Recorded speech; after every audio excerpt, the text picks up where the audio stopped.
नमस्ते गाइस। और आज की फाइट वीडियो में सबसे पहले बात करते हैं हेवीवेट चैंपियन टॉम एस्पिनल और माइकल चैंडलर के बारे में। तो एकदम से अचानक इन दोनों फाइटर्स की कंट्रोवर्सी बन चुकी है, जहां पर फ्यू डेज पहले एस्पिनल ने पैडी पिम्बलेट के साथ वीडियो को बनाया और वहां पर वो बात करता है पैडी पिम्बलेट और माइकल चैंडलर की फाइट को लेकर, जहां पर टॉम पैडी को कहता है कि जैसे ही उन दोनों की फाइट अनाउंस हुई उसे तब से पता था कि देयर इज नो वे कि पैडी पिम्बलेट माइकल चैंडलर से लूज होने वाला है। अब यहां से मेन बात स्टार्ट होती है, जहां पर टॉम एस्पिनल माइकल चैंडलर के फाइटिंग स्टाइल पर बात कर रहा होता है, जिधर वो कहता है कि उसकी ओपिनियन में माइकल चैंडलर का जो फाइट आईक्यू है वो काफी बैड है। Of course physically Michael Chandler एक प्रॉपर फिट फाइटर लगता है, बट इसी के साथ वो 5 मिनट्स में ही कैश आउट हो जाता है, जहां पर वो फाइट में फुल पावर के साथ अपने पंचेस को स्विंग कर रहा होता है। तो उसकी ओपिनियन में ये काफी मैड चीज है, स्पेशली जब हम बात करते हैं ऐसे फाइटर की जिसने एमएमए में बहुत ज्यादा फाइट्स कर ली हैं। तो इस चीज को लेकर माइकल चैंडलर जरा भी खुश नहीं था, जहां पर चैंडलर इसका रिप्लाई देते हुए कहता है कि क्या 3 साल पहले इस बिग गूबर यानी कि टॉम एस्पिनल ने ये नहीं बोला था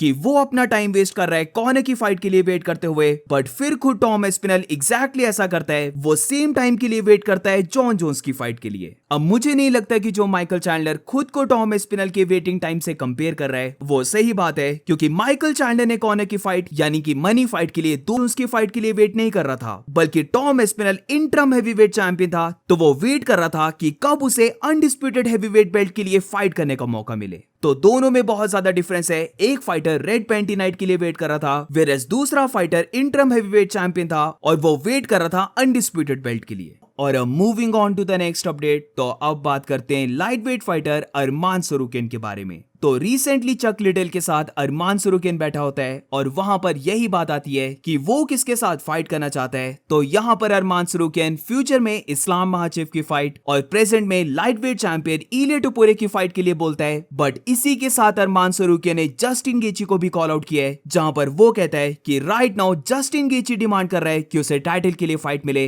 बट अगर हम उसकी लास्ट फाइट को देखें तो वो एक नंबर 11 रैंक फाइटर रफाइल फिजीव के साथ शॉर्ट नोटिस में फाइट को करता है और वो फाइट भी वो बहुत मुश्किल से विन करता है। तो आउटसाइड ऑफ टॉप 10 और वहां पर भी बहुत मुश्किल से विन करना, उसे नहीं लगता कि ये विन लेने के बाद जस्टिन गेची डिजर्व करता है टाइटल के लिए फाइट करना, और देयरफॉर वो चाहता है कि जस्टिन गेची उसके साथ फाइट करे। उसे लगता है कि for the number 1 contender Justin गेची को चाहिए कि वो उसके साथ फाइट करे, और तभी पता चलेगा कि क्या वो डिजर्व करता है टाइटल के लिए फाइट करना। इतने टाइम से एग्जैक्टली मेरा ये पॉइंट था, जहां पर ऑब्वियसली जस्टिन गेची जरा भी टाइटल शॉट को डिजर्व नहीं करता है। मैं पर्सनली चाहता हूं कि अरमान सरूकिन बेल्ट के लिए फाइट करे, बट अरमान की भी ये प्रॉब्लम है कि उसे 1.5 इयर्स हो चुके हैं और अभी तक उसने एक भी फाइट नहीं की है। वो बस बैठे बैठे इलिया टुपुरे को कॉल आउट कर रहा है। तो सबसे बेटर ये है कि नंबर 1 कंटेंडर फाइट हो ही जाए, जहां पर अरमान सरूकिन फाइट कर रहा है जस्टिन गेची के साथ। यहां पर जस्टिन गेची अब ये एक्सक्यूज भी नहीं दे सकता कि वो अपने रैंक से नीचे वाले फाइटर के साथ फाइट नहीं करेगा,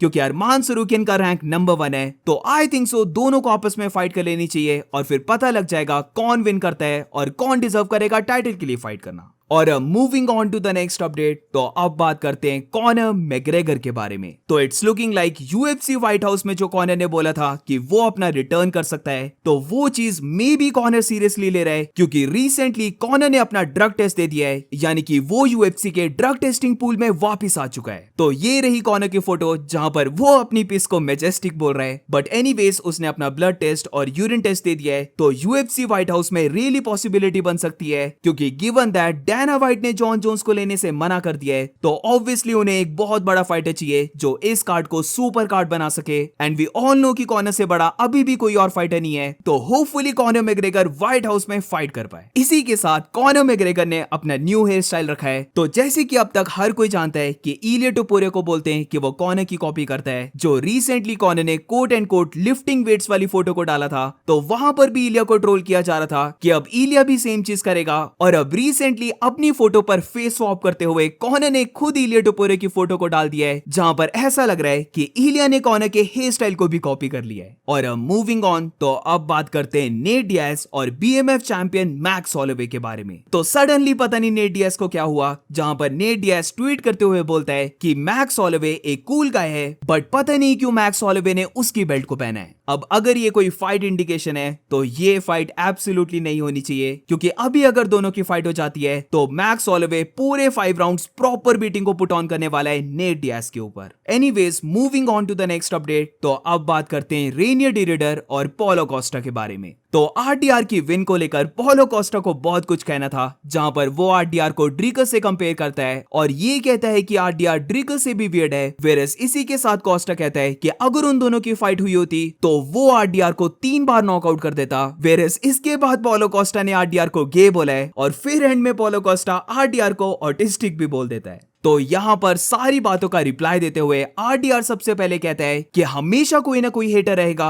और क्या कभी पॉलो कोस्टा ने विटेकर के साथ फाइट नहीं की, और अगर की है तो उस फाइट में क्या हुआ था। वेरस इसी के साथ आरडीआर ये भी कहता है कि पॉलो कोस्टा को पहली विन मिली है 3 सालों में, वेरस खुद वो 4 सालों में पहली बार डिसीजन को विन किया है। तो क्यों ना वो दोनों फाइट करें, जहां पर वो कोस्टा को कॉल आउट करता है नवंबर मैडिसन स्क्वायर गार्डन के लिए, बट इस बार कोस्टा को चाहिए कि वो 1 साल तक बिना कोई फाइट किए बस बैठा ना रहे। और अब moving on to the next update, तो अब बात करते हैं light heavyweight fighter Jiri Prochazka के बारे में। तो एज वी नो कि UFC 320 की जो मेन इवेंट फाइट है वो light heavyweight champion Magomed Ankalaev और एलेक्स परेरा के बीच में है, और इसी कार्ड में जो तीसरी फाइट है वो यिरी प्रोहास्का वर्सेस खलील राउंड्री की फाइट है। तो यहाँ पर यिरी प्रोहास्का ये रिवील करता है कि वो ऑफिशियली बैकअप फाइटर बन चुका है मैगोमेड अंकलाएव और एलेक्स परेरा की फाइट का। तो बेसिकली इसका मतलब यह है कि अगर मेन इवेंट फाइटर्स में से कोई भी फाइटर अगर इंजर्ड हो जाता है तो फिर यिरी प्रोहास्का और खलील की फाइट भी कैंसिल हो जाएगी, जहां पर यिरी फिर डायरेक्टली फाइट करेगा मेन इवेंट में या तो मैगोमेड अंकलाएव या फिर एलेक्स परेरा के साथ ट्रिलॉजी फाइट। अब बैकअप फाइटर की बात लगी है तो अब बात करते हैं middleweight fighter one of the fighting nerds Caio Borralho के बारे में।